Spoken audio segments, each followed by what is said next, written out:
Hello, everyone. Welcome back to another wonderful episode of your favorite trio, Retro Warriors, reviewing good old shows. I'm the leader of the Retro Warriors, Justin B.A., a.k.a. Barlock and Lee Fighters, and with me is my lovely two cohorts on this. Say hello. Hello, everyone. I'm your favorite crossover fanatic here, and I am the wild card of the Retro Warriors. And yeah, intro. I am so excited for this, and I can't make an intro for shit. I'm still working on it, people. And as you already know by now at this point, if you haven't been watching, you have seriously to climb out under that rock.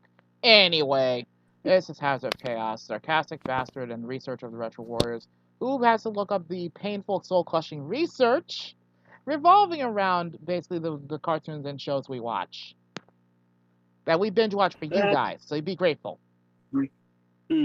That's right. As always, what our show is about, what we do is we binge watch, get some information, watch all the episodes and seasons for it, and then review it for you guys. But before I start anything, I think we should talk about a little elephant in the room. Not a little one, but somewhat of our absence and latent of episodes. Lately, there are things been coming up, and and for the three of us, we can all say we deeply apologize. We've been very busy. Even our lovable researcher here had to take a little vacation. He was on a cruise. How was that cruise, by the way, buddy? It was good, not gonna lie, but I honestly did wish it wasn't just me and my mom and brother and family friend. Like, I wish I'd be able to bring you two along for it, but I digress. I mean, I had fun, don't get me wrong. It's just, I feel like the cruise could have been also a bit better, I guess. I mean, I'll take what I can get, though, so I ain't complaining. Right. But yeah, so we're sorry for the absence. Sometimes life keeps us busy, and it's not easy to get all of us together to start binge watching stuff, but we do what we can for you guys. Yeah, pretty much. Like, we do this for you guys. We do this for, so as we stated back in the episode, way back in the first episode, we're doing this for you guys, so basically, we're doing this for basically your benefits. I mean, for us, it's pure nostalgia, but for you guys, we're doing this because we want you to, like, know the history of where you can find good old shows, not just cartoons, but in general. Because there's a lot of value in history. Think about that. We're basically like the new nostalgia critic. Sure, let's go with that. But if anything, it's also sort of a way to help revive those who are born in the 2000 centuries that weren't born back in the 90s or so, and later on in the 2000s area, because most people don't have much of a childhood like we do, but that's what our job is. But anyway, without further delay, we can tell you this. Crossy's very excited to start reviewing this, but today we're reviewing Hi Puffy AmiYumi Show! Hi Puffy AmiYumi Show!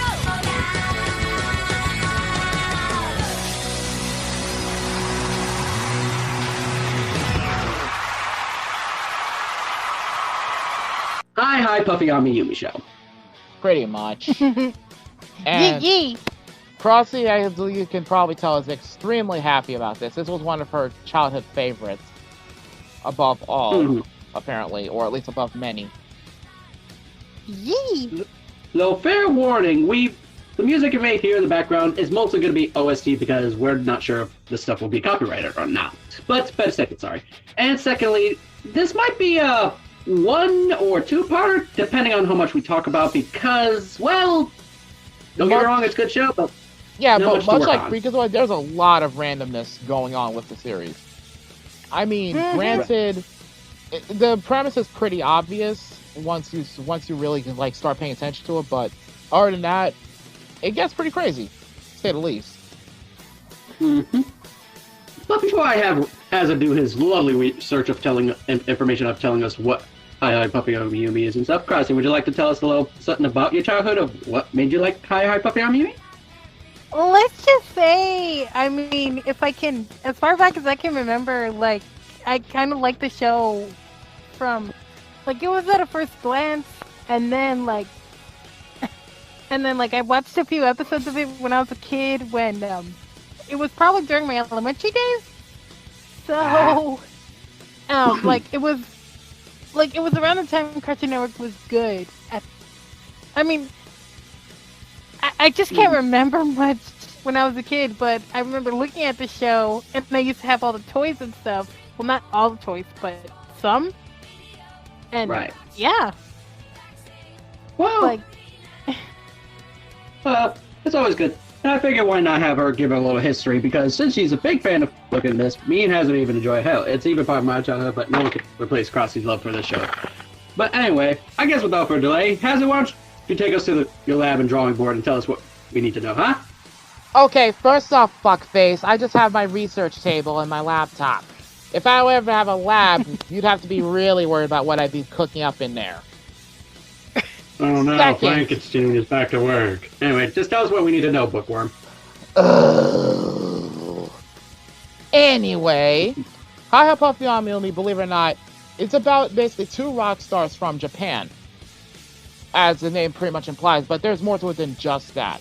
Believe it or not, this was actually a show made right here in the United States of America, contrary to what some people might believe. And it was created by Sam Register, who is a huge fan of Puffy AmiYumi, or as they're known outside of the U.S. They're known as Puffy. They had to change their name to Puffy AmiYumi because of, I guess, copyright issues or something like that. I don't remember all the details behind it, even with the research I dug up. But the point is, Sam Register wanted to basically bring his love of the band and their music to the U.S. And he did that by basically making his show. Mm-hmm. And the two pop stars in question, which is basically Ami and Yumi, well, specifically they're named Ami Onuki, who in the series is and Yumi Yoshimura. Yes, and Ami is basically a peppy, optimistic schoolgirl, where Yumi is a sarcastic, rough and tough punk rocker. And also female hazard. There we go. Say what? I was like, oh, female hazard. Let's go. Fuck your couch. Anyway, also involves around their manager, Kaz Harada, who, let's face it, he's a greedy little shit. But we'll get more into that later. But tell us more about the show, like how if the pop stars actually approved of the show, or like was the reason why it stopped. As I said, the show is actually based on two real-life pop rock stars, Ami and Yumi. And right now, believe it or not, they're still currently active in their careers. They've been active since roughly, I think, the mid-90s. Mm-hmm. And they're currently in their 40s, and they're still basically making music and bringing their love of their music to people everywhere. They grew up so fast, don't they? Yes. He. And of course, obviously, there's going to be some different exaggerated personalities and whatnot. Believe it or not, contrary to popular belief as well, the actual Ami and Yumi did not voice their cartoon counterparts. They were voiced by two completely different people altogether. Yumi was actually voiced by Grey DeLisle, who's most infamously known for voicing characters such as Raven from Teen Titans. And Ami Onuki was actually voiced by Janice Kawaii, who was essentially Dr. Wakeman in My Life as a Teenage Robot. Justin, you know that series better than I do. Wait. Yes. I think you got those two mixed up. No, Grey I DeLisle didn't. No. No, Grey DeLisle voiced Raven. I checked. No, that was Tara Strong. That voiced No, Raven. trust me. Oh, you're thinking of a different person. Oh, wait, my bad. My bad. I can be wrong at times. Sorry. But Grey DeLisle did voice if I remember correctly. She voiced Sam Manson from Danny Phantom and Vicky from Fairly Odd Parents. There you go. Yep.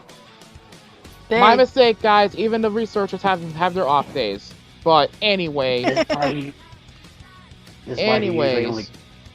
I do go into more detail on Grey DeLisle's filmography, but that's way too fucking much. So, moving on from there. Yeah, we're not here to discuss about the filmography or the voice actors much, because if you don't know them, then you don't know them. If you know them, then good for you. But we're mostly to discuss the show. But Right. anywho, we discussed what the show was. Did we discuss what the show's about yet, or no? Well, not entirely. So according to Sam Register himself, who again created the series, the target audience was originally, the target demographic, the audience was basically boys and girls from ages 6 to 11. However, because of its wild popularity, it also has a huge following of teen to adult fans of both the cartoon and the real life Ami and Yumi. And Register, who again is a huge fan of Puffy AmiYumi, he wanted to basically spread it. He wanted to spread their fame around. So hence, so some a little bit later, and here you go. He basically made the series a huge success. The series features a lot of random adventures of the animated versions of the duo. There is some continuity if you know where to look. And they have been immensely popular in Japan since making their debut back in 1996.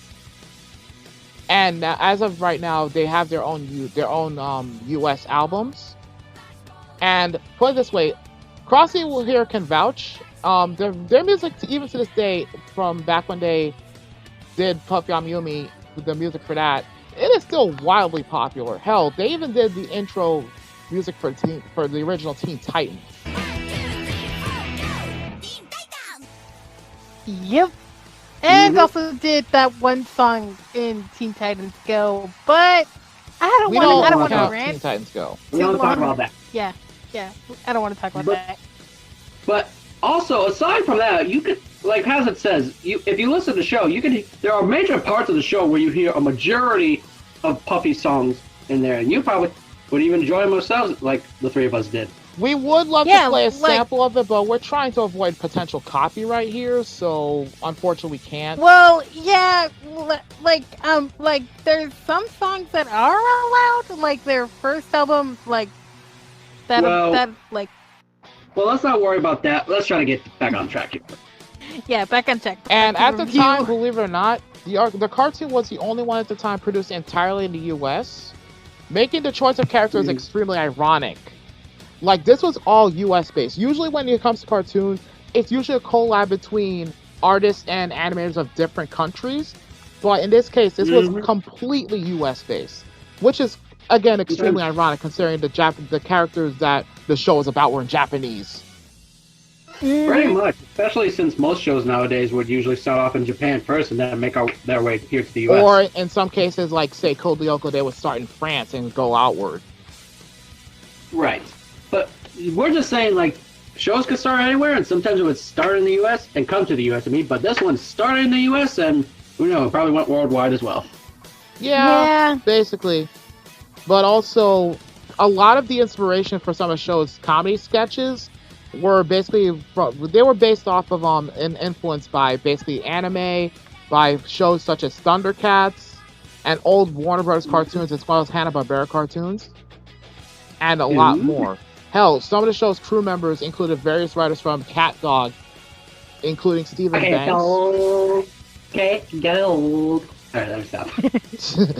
And believe it or not, Sam Register, this was not a guaranteed plan at the time when Register tried to make this a thing. He basically pitched the idea of having their own television series on Cartoon Network, and afterwards, Renegade Animation basically developed a test short to make the channel greenlight the show's production. And again, this was basically a hit or miss with the executives back then. So this series could have easily never happened. Yeah, but I think the three of us can say we're glad it did. Yeah, exactly. Yep. But we'll talk more about it if we like it or not at the end. And believe it or not, here's what happened essentially. When Renegade Renegade at the time were also making intros and test shorts for other cartoons and intros for other Cartoon Network pilots before Puffy AmiYumi. So there were several before that were in line that could have easily been produced ahead of them. But what happened was, let's see, two of which featured Captain Sturdy, and let's see, the originals, they were ultimately rejected. So this was an indication that Puffy AmiYumi could easily hit the rejection bin. Now, here's the thing. The pilot episode was made, but it was never broadcasted. That's why there's no pilot episode. Yeah. Well, at least until you can look on YouTube. Yeah, so you'd have to really hunt it down, assuming they ever posted it, but they never actually officially broadcast.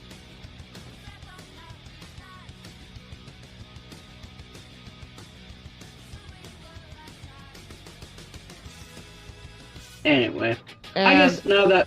let's see here. Go ahead. The entire pilot was founded by series director Daryl Van Sitters. And the series was officially announced as Cartoon Network's upfront on February 26, 2004. It was going to be produced in December 2004, but it was pushed back. for reasons that weren't fully stated. Right. Anywho, I guess now that we got the basics about the show, let's get into some of the characters, shall we? Let's. Just note, it might be a short discussion because there are some characters, but they're Basically, mostly all over the... a lot of one-off characters or just a lot of semi-recurring characters, but we're just going with the most consistent ones because if we went with literally every single character in the series, there would be like way too much to discuss, and it would just be a lot of garble, in my opinion. And we don't want to make the we don't want to make the review longer than it is. Consider the house rocked.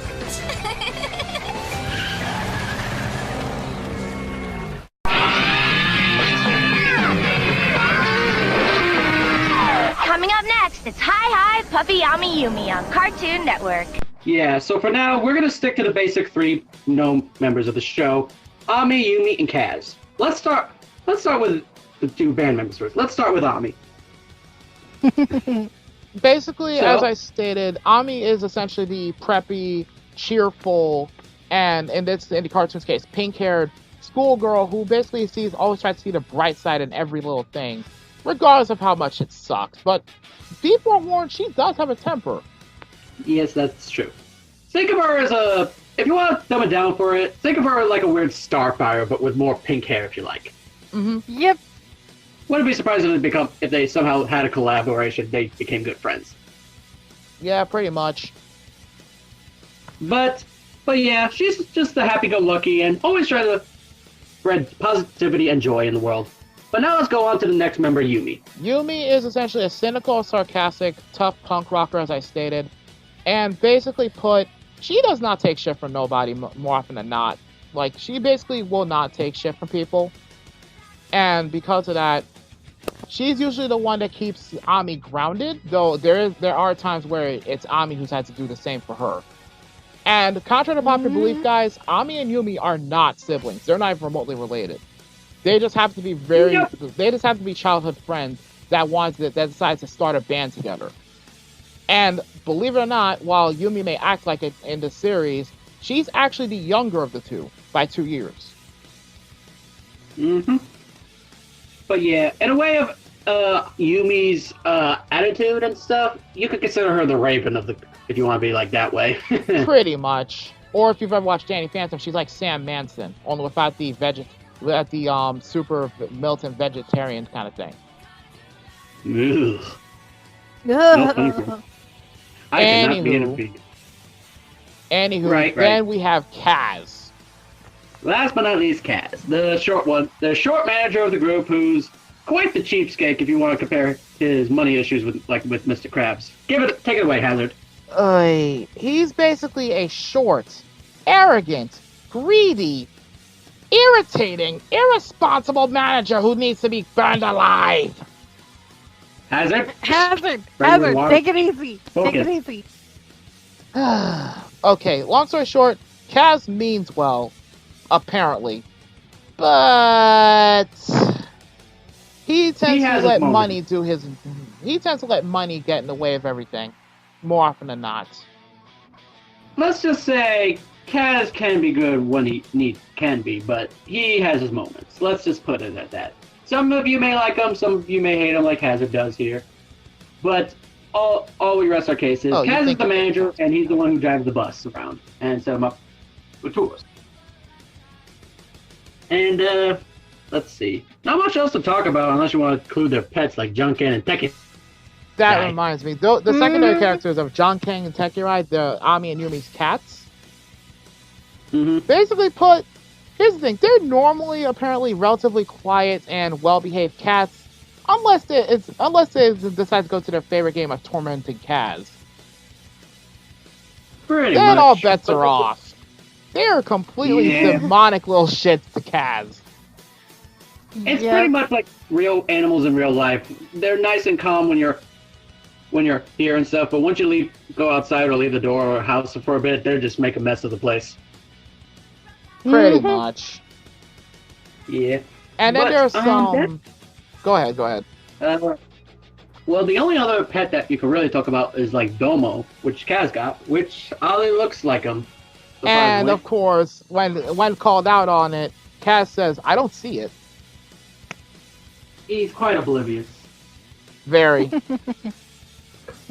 I think he's just having severe case of denial, but that's just me. Yep. Or he just needs bigger glass lenses, but that's besides the point. Any other character we should talk about, or should we move on to more of the show? Well, the recurring characters, let me think. Anchan, for one, a childhood friend of Ami's, who apparently seems to think he's a superhero incarnate. Not gonna get too far into that one. Well, there was an episode that kind of explained that during their little Camp Wannabe Sushi or whatever it's called. True, Camp Can't want a sushi. Yeah, that one. Where, sort of like, really, to order to save the... Alright, I was gonna say this. Long story short, there was an episode where Ami and Yumi were kids, along with little Achan, and a lot of the people got there captured, so Yumi was captured as well, and Ami tried to work with Achan to do this, so Ami was trying to manipulate a bit, I guess you could say, or and trick the monster and Achan of Achan being a superhero. Which and surprisingly it worked. Unfortunately, because Ami was able to pull off the tricks and sew up powers a bit. He was about to try to quote unquote shoot lasers from his eyes, knowing that wouldn't work out and Ami could have pulled that off. But luckily in time the monster surrendered. Mm-hmm. Go figure. And but then there's another childhood friend of theirs. I'm trying to remember. I think it was Julie. Yes, Julie she was only in one episode. The final episode of that. And let's just say that girl got problems. She crazy. Well, if we're going to talk about problem cases, that we have to get one of the elephants out of the room. Their number one fan and child of the group, Harmony. Hazard, you're gonna have to swallow your pride. Yes, Harmony. What? Okay, bluntly put, Harmony becomes a massive headache, in my honest opinion, very quickly. But she basically proclaims herself to be the number one fan of Puffy AmiYumi, and goes to extreme lengths to prove so. She actually stalks them, and oy vey, you guys tell it better. This goes to the discussion where I was saying last time on the Freakazoid with the whole fanboy thing. There are many different types of fans. The calm and cool ones who just say, hey, I like what you do and stuff, keep it up. The normal, somewhat fans and things like, oh my god, I'm a huge fan and stuff, and you freak out a bit. And things like that. Goes swimmingly. And then there's that. Harmony. The over-the-board type of fans. Like Fanboy from Freakazoid and freaking Harmony from this show. Imagine if those two fucking met. No! No! No! No! No! But anyway, I guess we could get back to the show. I guess now we got some of the characters out of the way.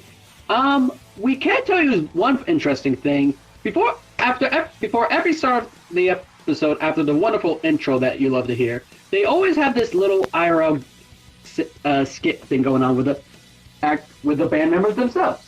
Yeah, and they're usually being random as hell, and it's honestly hilarious to watch. Pretty much, it just shows like when we saw that, it kind of really shows how different they can be behind the whole being on stage and sort of like that. Because not every famous person is going to be a rich snob or let fame get to the head. They're just normal people like everyone else.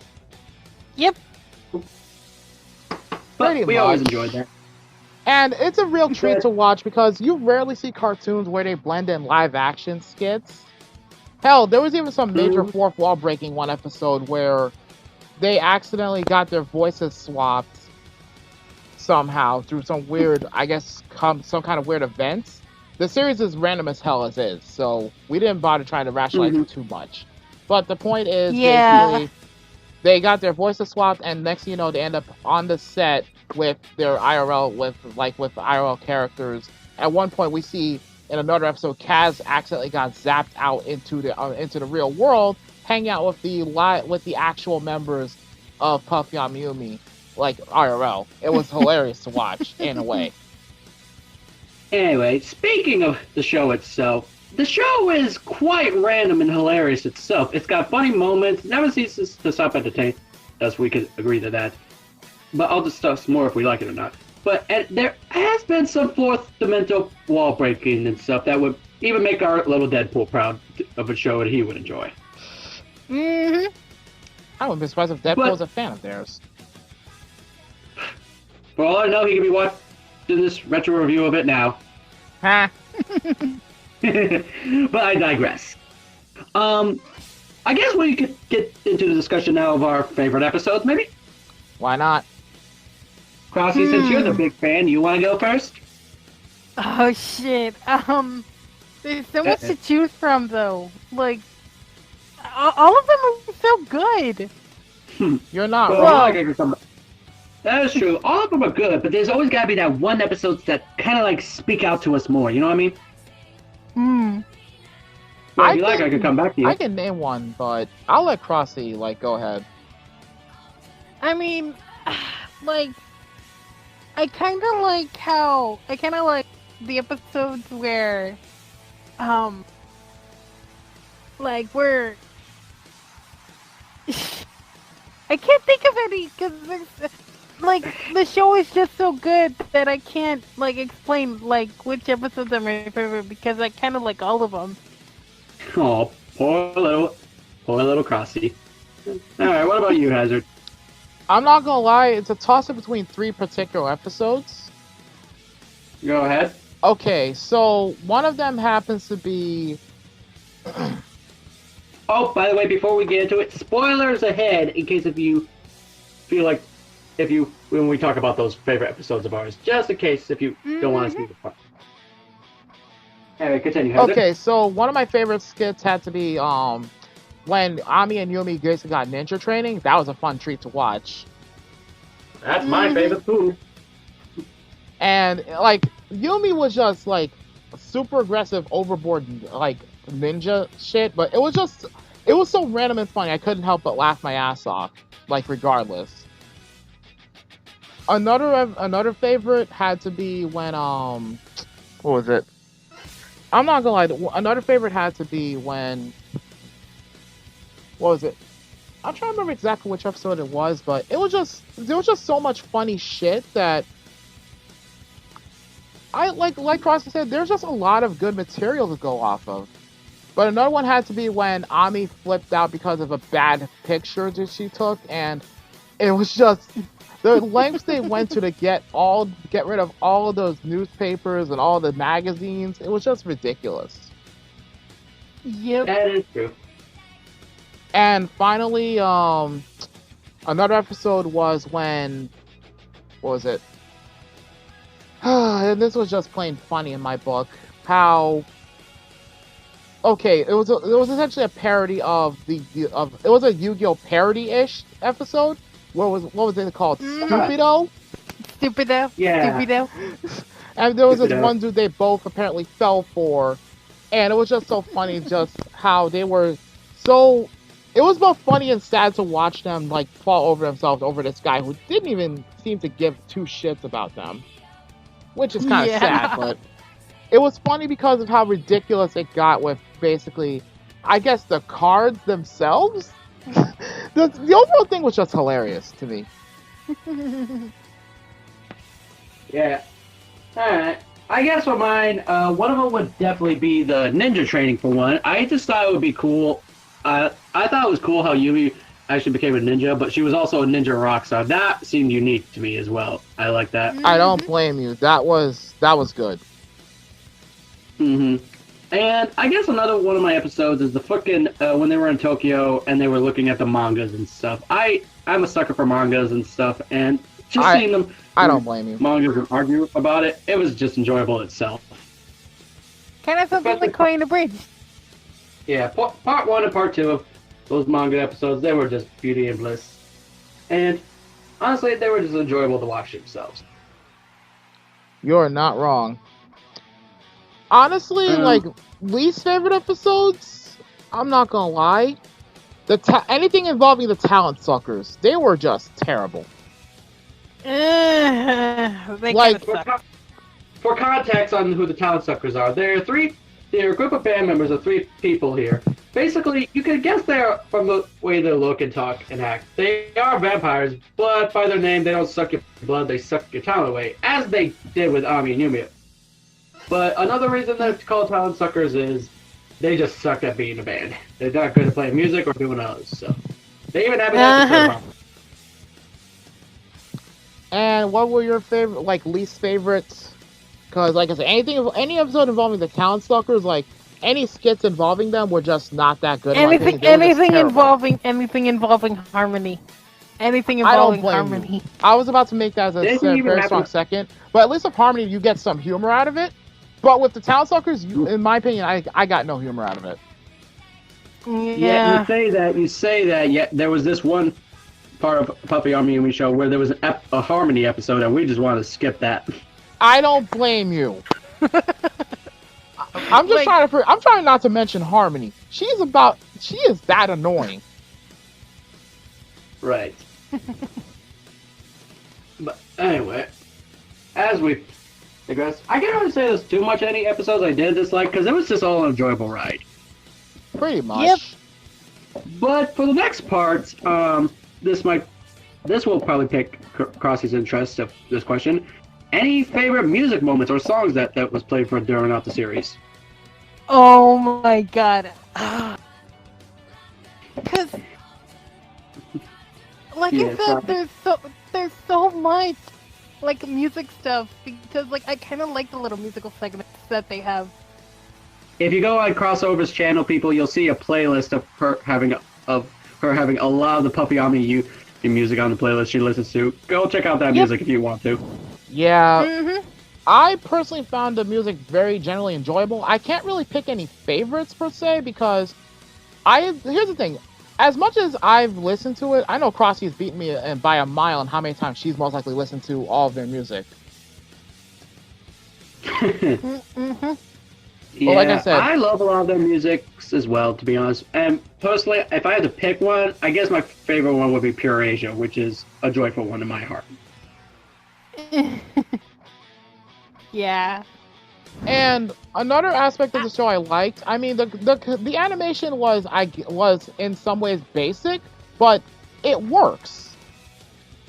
Like, it doesn't have to be over the top, it doesn't have to be super impressive, it just works. I mean, shit, look at stuff like Animaniacs and Freakazoid. They go with relatively simplistic, like, cartoon, like, character designs, but it works. But yeah, I figured that we throw in that question in there because, as I said, there were some segments of them singing and stuff, which was enjoyable music, we cannot lie.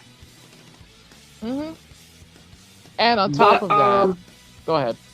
Go ahead. Basically put, now here's the thing, technically speaking, the series is unfinished, but this is largely because the creator of the show, again, Sam Register, he basically left the series. Like, he left, not the series, but he left Cartoon Network. And because of that, there were several episodes that were left unfinished. And there was supposed to be a season 4 to wrap everything up. That's the thing. Yeah. But as it stands, Sam Register does not show any indication of, wanting to come back to Cartoon Network. I assume he has his reasons for what he did. But because at the time he was the vice president of Cartoon Network itself, and he's currently the president of Warner Brothers Animation and Warner Digital. But yeah, this was the same guy who not only was the creator of Puffy AmiYumi, this is the same guy who made the CartoonNetwork.com website. Like, he was the brains behind that. So this man has a lot of accomplishments. Pay him respects. I mean, regardless of his reason for leaving, I mean, pay the man his respects. He did make a very good series, and even if there are some fans out there who are pissed at him for leaving the Cartoon Network and basically causing the show to get canceled because of that, again, pay the man his just dues, in my opinion. Or basically like making Cartoon Network plummet to the ground like it is now. Either way, pay the man his just respects. He's basically got his reasons, and we need to respect that. That's all I'm saying. And besides, I don't think he would want to come back after what happened. Like I said, either way, he did a lot of work, but we're getting a little off topic. Either way, now episodes I can say deserve an honorable mention. Let me think. That one parody of basically ancient Rome where Ami and Yumi were minstrels who had to go to this place called Painful Death Island to find some golden fleece for Emperor Kaz. Yes, the thought of me having to say that out loud makes me want to retch, but anyway. They had to go hunt down golden fleece because Kaz was stupid enough to apparently trade them for a rock. Don't ask. I don't get the logic behind that either. And as a result, guy who tried to steal.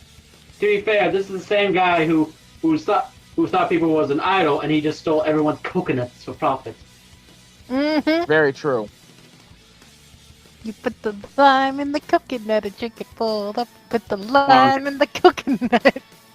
But also, and as a result, they ran into a Medusa version of Harmony. Oh, good lord. But like I said, they ran into a Medusa version of Harmony, and as a result of that, they basically they tricked her into essentially turning herself to stone, which was hilarious. And ironic, since that's how it was done originally in Greece. Pretty much. But then there were some other episodes. I can't remember every single skit, unfortunately. There were a lot of them. I mean, a lot.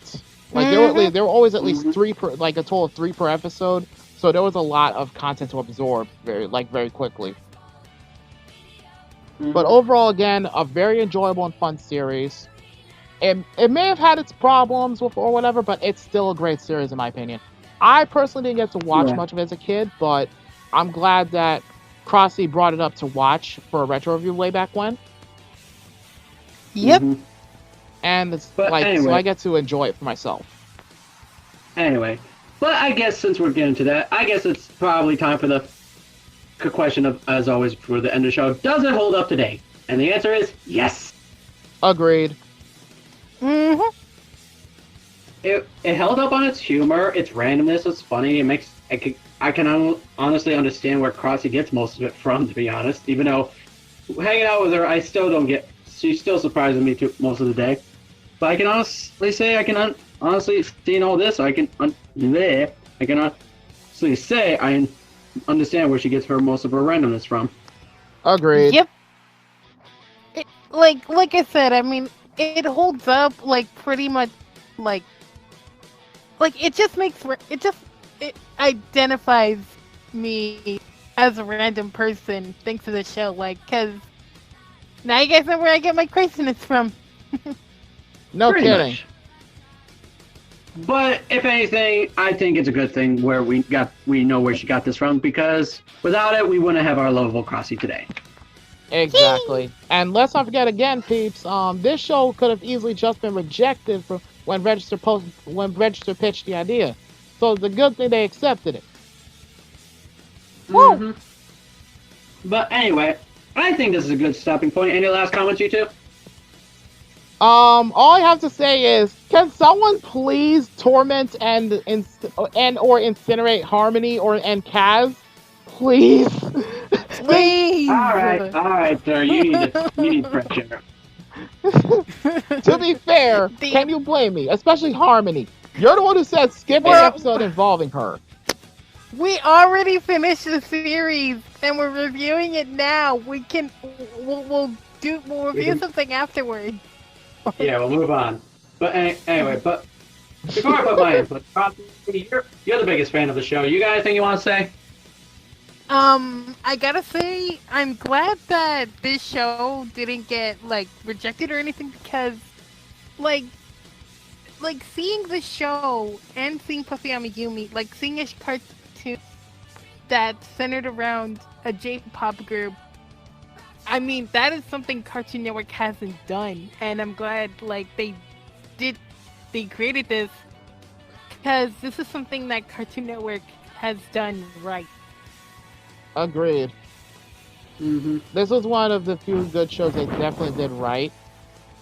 And at least they got as far as they did before, you know, again, Register had to leave. But I assume, again, he has his reasons.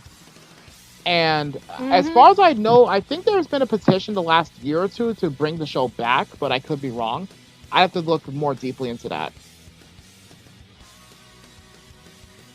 What do you guys think? Should the show be brought back? Yeah. I think so. Oh, Yeah. I can. Hopefully, if it does get brought back, either it'd be nice if it had some reruns of the good shows, or possibly get a proper reboot, not the way the other shows did. Or but in other like a words, they do proper what they did with Samurai Jack and basically do a continuation to, you know, wrap it up. Again, there was supposed to be Yeah. a 4th season, but for reasons that didn't happen. Right. Well, anyway, I believe it's time to end this here. We hope you enjoyed this wonderful Wars of Retro Wars. Be sure to subscribe whichever channel you're on, mine, Crossings and Hazards. Watching this, we'll be sure. And we hope you enjoy whatever our wonderful crossover has edited for us, for your enjoyment of clips in here and there. And we like to, and as always, I like to thank my 2 warriors, my science person Hazard of Chaos. Fuck off. I'm a sarcastic asshole. Get it right. Yeah. The wild card of the group crossed over for net. Yeah, yee. And the leader of the Retro Warriors himself, me, Bardock the Elite Fighters, or Justin B. Whichever you prefer to call me, myself. But I guess we'll see you all next time on Retro Warriors. Say bye, guys. Later, Let's do- peeps. wait, Now, let's Justin, do this together. I'm going to have to use Let's my do fucking it together. iterate on Let's you. do it together. Guys, Yes? let's do it together. Let's do it together. Let's say Do goodbye. what together? In a one. Wait, you're not telling us what to do. You know what? We have What to do they say at the end of bye-bye, every Boo. episode, We have to Justin? say bye-bye, Boo. Okay. Jesus Christ. Next time say it instead of What? making us count on it. Okay, All right. ready? Yep. Yes. 3, 2, 1. Bye-bye, Bye-bye, boo. Wow! Hey, swapping rides was a pretty cool idea, huh, Batman? Interesting transportation aesthetic. There's just one thing the Batwing has that my disc doesn't. And what would that be? Brakes! Static Shock, next Saturday at 8:30, 7:30 Central and Pacific on Kids WB. The world is yours. Hi Puffy AmiYumi.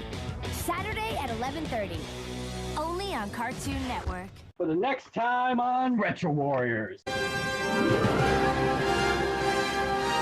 Feel the storm, it's coming.